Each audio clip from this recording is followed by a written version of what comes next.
Maraming salamat good morning Attorney Vice Consul mula dito sa Dagupan si Bombo Framis Sabado po ito at good evening po dyan sa Colombia. And sir, unang-una po at pwedeng malaman po kung paano po yung sistema po natin ginagawa sa tipong embahada sa pagkipag-ugnayan po sa mga Pinoy po natin, kasi binanggit nyo na po kanina na sila po ay well accounted na po, pero baka may mga ilan pa rin po na may mga nais po na humingi ng tulong.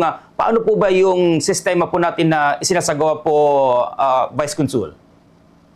Bali po ang pag-monitor po ng welfare ng ating mga kababayan, even po bago pa po tumama itong sakunang ito, ay remotely po natin ginagawa sa pamamagitan ng isang WhatsApp na chat group.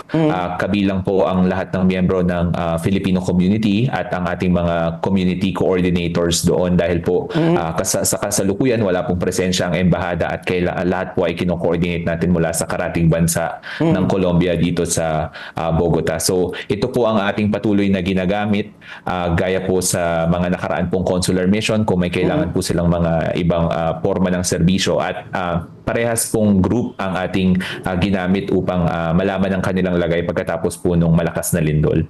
Yes, and Attorney Vice Consul, sa labas po ng Venezuela, sa ating po nasakupan po ng ating pong embahada, may mga ilan din po ba tayong mga reported po doon na attorney na medyo naumingi ng tulong or gusto pong mga nasaktana, or kaya ilan pa po dahil po dito sa paglindol po, sir?